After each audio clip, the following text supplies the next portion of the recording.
en direct de l'univers. En direct du village des Écluses à Pointe-des-Cascades. Donc, on est en mode test. On est en train de valider le streaming, à savoir si on est en mesure de faire un live. On fait un petit test, puis on vous revient dans quelques secondes. Est-ce que quelqu'un nous voit? C'est à suivre. Ah, j'allais voir ça, ouais. Oui, on va voir si on veut juste avoir votre interaction à savoir. Parce qu'on vient de passer pratiquement un beau 90 minutes avec notre belle amie Lucie Gaudreault. Puis on s'aperçoit que malheureusement, la technologie n'a pas été de Oui, notre on se côté. voit, là. Ah, donc on se voit. Donc là, ça fonctionne. Bon.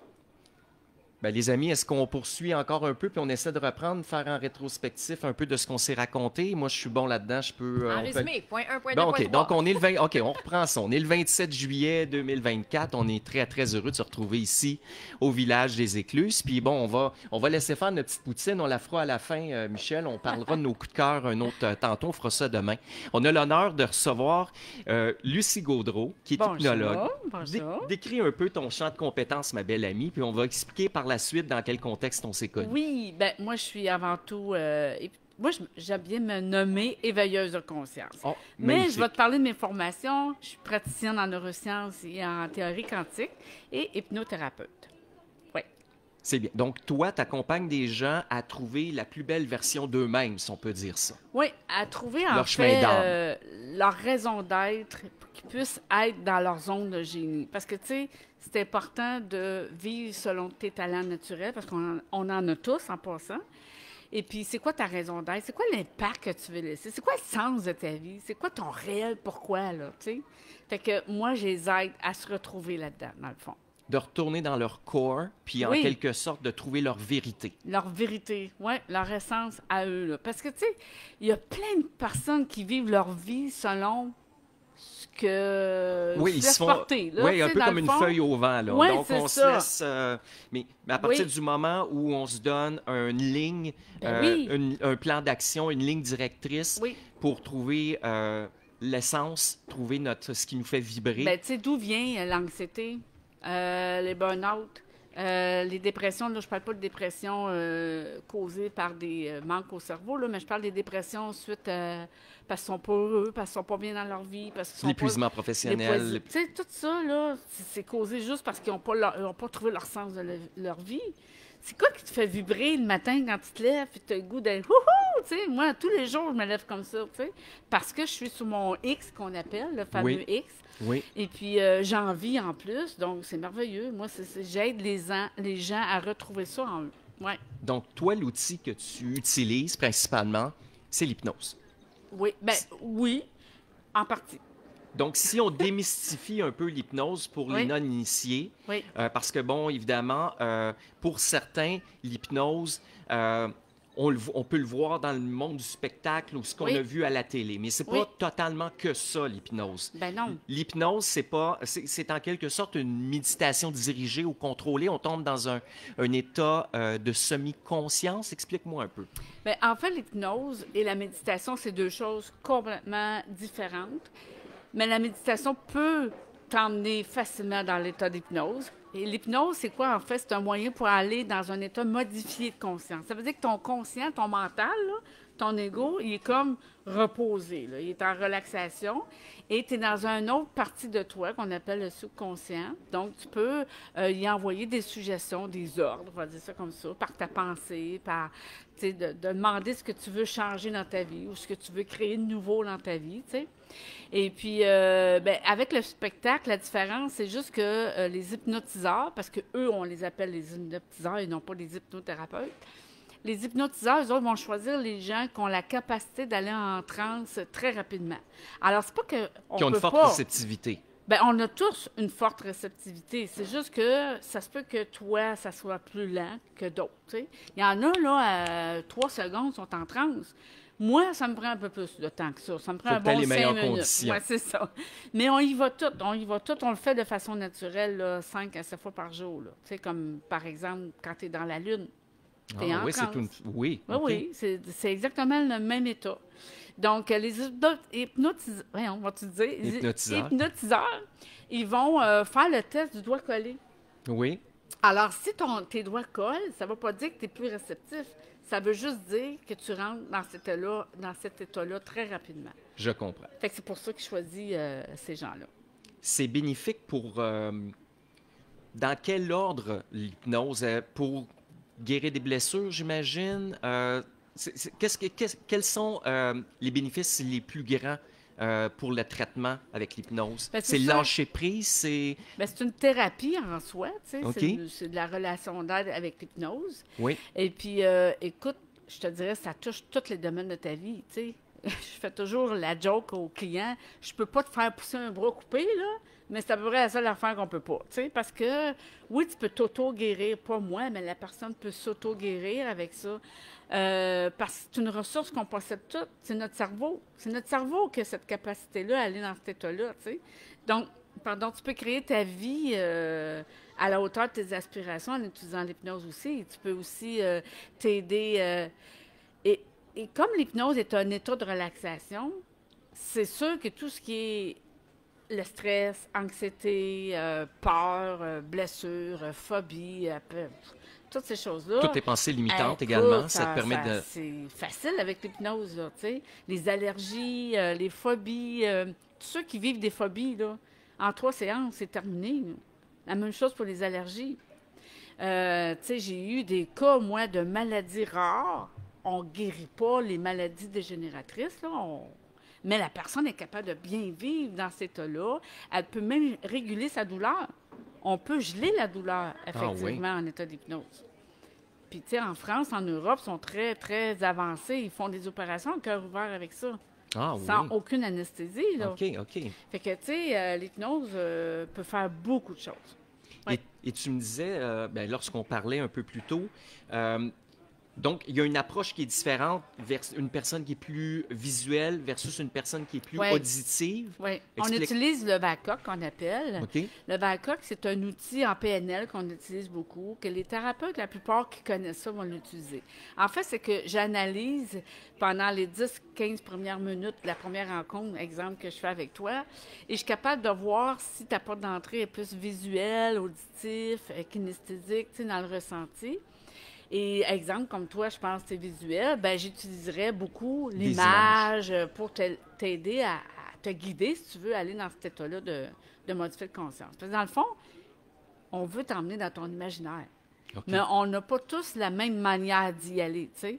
Il y en a, ça va être le ressenti du calme, la paix intérieure. C'est comme ça qu'ils sont capables d'aller dans leur imagination. Moi, c'est beaucoup comme toi, les images. Moi, amène-moi dans un lieu de calme, au bord de la mer, avec le sable. Tu sais, moi, c'est facile, je suis déjà partie là, dans ma tête, tu sais. Je comprends. Fait que c'est ça, on a chacun notre porte d'entrée comme ça. Parce que toi, dans ton enseignement, si on peut appeler ça comme ça, avec tes consultants, c'est que tu veux les amener à une certaine autonomie qui, eux, puissent en venir à faire eux-mêmes leur auto-hypnose. Oui, parce qu'en tant que praticienne aussi en neurosciences, je veux guider les gens, les aider à utiliser tous les pouvoirs de leur cerveau, de leur subconscient. On est capable de créer nous-mêmes notre vie, de créer nous-mêmes, de se reprogrammer des nouvelles pensées. On est nos propres créateurs. Écoute, 100%, là. Il y a seulement 10% qu'on ne contrôle pas. Tu imagines? Il y a 10 qui vont venir de transgénérationnel, par exemple, des faiblesses qu'on vit au monde dans notre corps physique. Oui. T'sais, bon, il y a 10 qu'on ne contrôle pas, mais quand même 90 qu'on crée. Donc, j'aime beaucoup aider les gens à leur montrer comment...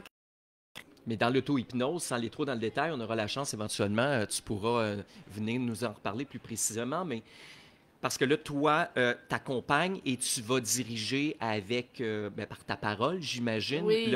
Mais lorsqu'on tombe en auto-hypnose, c'est quoi? C'est qu'on va écouter un enregistrement ou on va se réciter un mantra ou de quelle façon que ça fonctionne? C'est par la musique qu'on va écouter que ça va nous rappeler ce moment. En fait, la chose la plus importante que moi, je suggère fortement, il y a plein de façons de faire, là, mais moi, je pense que la meilleure, c'est de demander, avant de tomber en auto-hypnose, de émettre son intention, son objectif, le but, pourquoi je veux aller en auto-hypnose. Exemple, ça pourrait être, je sais pas moi, je vis un stress en ce moment parce que je veux un deuil ou je sais pas, je suis en dépression, qu'importe la raison. Là, mon subconscient, là, j'ai besoin de toi, là, j'aimerais ça que tu me ramènes dans mon calme. Fait que je me laisse aller dans l'auto-hypnose, puis je te laisse ça entre les mains. Il travaille pour moi, puis j'y donne des ordres, dans le fond. Quand on émet une intention, c'est comme si tu donnais un ordre à ton subconscient. Parce que ton subconscient, c'est ton employé le plus fidèle. Je comprends. Bien, il n'analyse pas puis il réfléchit pas. Lui, il est à côté sur un comptoir, là, puis tant que tu y parles pas, il fait rien. Mais si tu y parles, puis tu dis, écoute, là, moi, j'aimerais ça que tu me ramènes dans mon calme, j'en ai besoin, fais ça maintenant pour moi. Là, je rentre dans cet état-là de relaxation, puis là, ben mon subconscient va faire le travail. Puis quand je vais revenir de façon naturelle, parce que c'est le subconscient qui décide quand tu reviens. Tu sais, quand tu tombes dans la lune, là, Oui. pas toi qui décides quand tu vas revenir, hein? Non, Ça revient absolument. tout seul, tu sais. Oui. Puis c'est pas long, là, c'est pas nécessairement, mais c'est la même chose, c'est le même principe. Fait que quand ton subconscient a fini de faire le travail sur ton corps physique, il va te ramener à la conscience. Puis là, tu vas, merci, je suis calme, tu sais. Et tu peux faire ça pour l'auto-guérison, tu peux faire ça pour les douleurs, tu peux faire ça pour n'importe quoi. Y a-tu des types différents d'approches d'hypnose? Oui. Parce que, bon, on en parlait tantôt, tu es une éveilleuse de conscience, Oui. tu veux amener l'être humain à venir la meilleure version de lui-même, et donc tu pousses peut-être à une approche spirituelle, si on peut dire ça comme ça, mais est-ce qu'il y a des thérapeutes ou des hypnologues qui sont davantage cartésiens, qui vont être, eux, plus au niveau scientifique de la chose et qu'ils n'iront pas nécessairement dans tout le côté vaste Oui, puis tu sais, de l'éveil de conscience? Effectivement. Puis moi, ça, c'est quelque chose qui m'achale un peu. Puis j'ose le dire. Il y en a peut-être que je me ferai peut-être pas d'amis aujourd'hui, là, mais moi, j'ai toujours pensé que c'est pas au client à s'adapter à moi ou à mon style d'hypnose. C'est à moi à s'adapter au client. Comme les clients ne rentrent pas tous en état d'hypnose de la même façon, c'est ma responsabilité, je crois, en tant que thérapeute, de connaître assez de différents styles d'hypnose pour pouvoir m'adapter, moi, aux besoins de mon client. Fait que oui, malheureusement, il y a des hypnothérapeutes qui vont se concentrer sur un style comme l'éricksonienne, d'autres, ça va être l'hypnose humaniste, d'autres, ça va être la nouvelle hypnose, d'autres, ça va être l'hypnose quantique. Sauf que c'est important de savoir tout ça parce que ça ne va pas dire que toi, l'hypnose humaniste va te convenir, puis d'autres vont pouvoir préférer se faire guider plus. T'sais. Donc, moi, je préfère être plus généraliste puis pouvoir... Dans le fond, l'angle que tu vas aborder va être en conséquence du client du qui est devant résultat, moi. oui, effectivement, puis de l'objectif que tu cherches Exact. à atteindre avec ton Oui. consultant. Là. Oui, oui. C'est pour ça que je suis allée beaucoup étudier dans plusieurs sphères, en neurosciences, parce que je voulais comprendre notre cerveau, comment il fait pour programmer des nouvelles croyances. Oui, parce que toi, T'sais, tu as développé beaucoup à travers ton expertise depuis au moins une vingtaine d'années que tu œuvres Oui, dans le domaine. Tu as développé beaucoup au niveau de la vibration Oui. quantique et tout Oui. ça. Parle-nous-en un peu. Ouais, la théorie quantique est basée sur la physique quantique. C'est ce qui distingue un peu de la physique classique qu'on connaît. C'est beaucoup plus au niveau de l'énergie, de la vibration, de la matière, parce que beaucoup dans la physique théorique classique, on parlait beaucoup du vide dans la matière, Exact. mais le vide, c'est que dans le fond, c'est la présence, c'est l'énergie.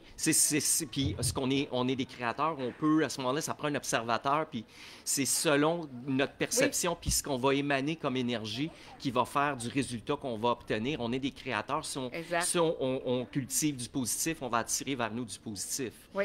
Tu sais, l'univers, il y a plusieurs gens qui vont dire « Ah, moi, la vie m'apporte ça, l'univers... bon, qu'importe nos croyances, pour moi, c'est toute la même chose. Appelez l'énergie, l'univers, la vibration quantique, c'est toute la même affaire. Il y a une chose qui est certaine, c'est qu'on est des êtres on est énergétique. On a une énergie qui se développe de nous, qui s'émane de nous. Ça, c'est prouvé. Hein? Ça, c'est une bonne nouvelle. On l'a prouvé en physique quantique. La théorie quantique, c'est qu'on amène un aspect plus... c'est des données non scientifiquement prouvées. C'est pour ça qu'on appelle ça la théorie quantique.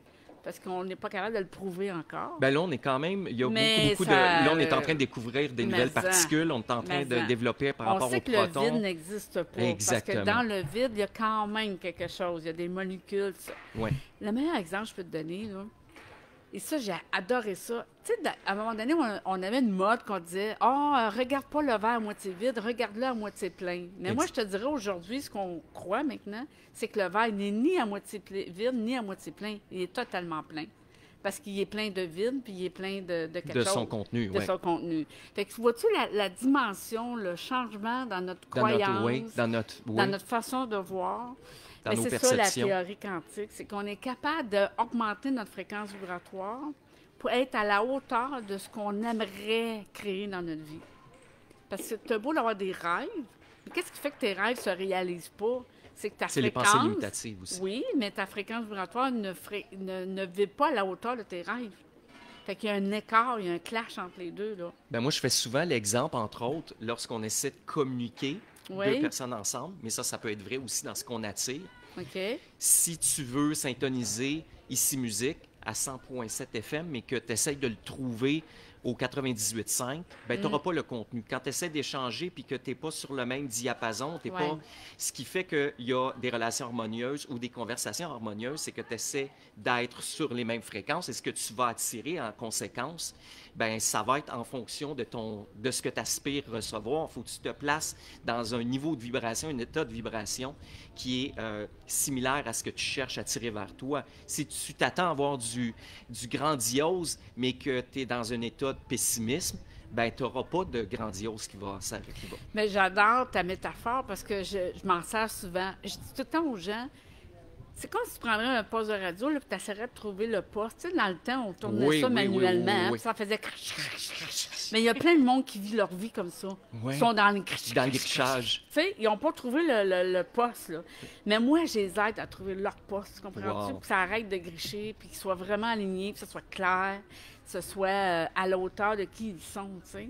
Parce qu'on a tous une raison d'être. T'aides à la syntonisation. Oui, c'est-tu bien dit? C'est-tu assez C'est poétique? parfait. C'est-tu assez beau? Je serais curieuse. Je sais que c'est un processus. Là, Ouais. je reviens des nus. Mais oui! Bonjour! J'étais juste allée faire des tests techniques. Je sais que c'est un processus, c'est du travail, etc. Mais la première étape, là, quelqu'un qui se dit, OK, là, je suis perdu, je suis tannée de mon 9 à 5 ou de mon peu importe, je veux trouver mon X, je le connais pas. Première étape, qu'est-ce que tu leur suggérerais? Moi, la première chose que je leur donne comme conseil, rappelle-toi quand tu étais enfant, avec quoi tu jouais?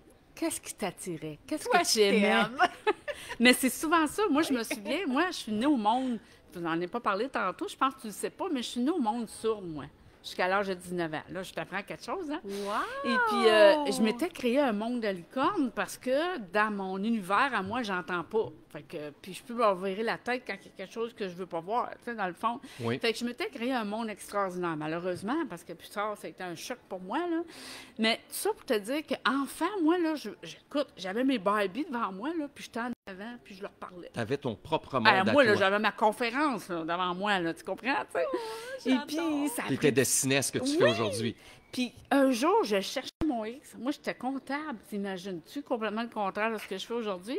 Je travaillais devant un ordinateur à journée longue. Je parlais à personne, puis hyper malheureuse, tu comprends? Puis je me suis posé la question, hey, c'est quoi ma vie? C'est quoi j'aime, moi, tu sais? Puis quelqu'un m'avait dit, qu'est-ce que tu faisais quand tu étais petite? Ben, je parlais à mes Barbies, là, tu sais, je leur donnais des cours. Ben, c'est ça, enligne-toi là-dessus. Je veux pas devenir professeur, moi, tu sais. Mais ça m'a pris un certain temps à me rendre compte que j'aime enseigner, j'aime éduquer, j'aime aider, communiquer, tu sais. J'ai fait une émission de télé communautaire pendant 2 ans à laquelle c'est drôle, moi aussi. oui, je parlais d'hypnose à TVME Valco, je sais pas si tu connais ça. Oui. Et puis, ben là, j'ai vraiment trouvé mon X. Tu sais, j'aime parler aux gens, j'aime les accompagner. C'est ça. Mais c'est ça. Rappelle-toi qu'est-ce que tu faisais quand tu étais petite puis, ou petit, puis comment tu t'évadais. Surtout ça. Qu'est-ce qui te faisait que tu pouvais évader? Parce qu'il y en a qui m'ont dit, ouais, mais moi, j'ai eu une jeunesse difficile. Oui, mais il est arrivé où ce que tu as dû t'évader, là. Oui. Bien, pense à ça. Qu'est-ce que tu faisais pour t'évader? C'est ça ton X. C'est vraiment... En tout cas, tu vas trouver le bout du chemin. Là, tu Il y a un chemin qui va s'ouvrir devant toi. C'est un Absolument. début. Je confirme, j'ai vu beaucoup de personnes faire ça, puis justement, C'est vrai, la hein? clé. Ah ouais. Parce que, tu l'as dit tantôt, notre subconscient est un enfant, il est qui on Oui. était, qui on Oui. est. Donc, notre essence même va Exact. sortir quand on va regarder ce truc-là. Exactement. Puis malheureusement, en tout cas, nous, on vient d'une génération qu'on se faisait dire que rêver, c'était pas sérieux, fallait être sérieux dans la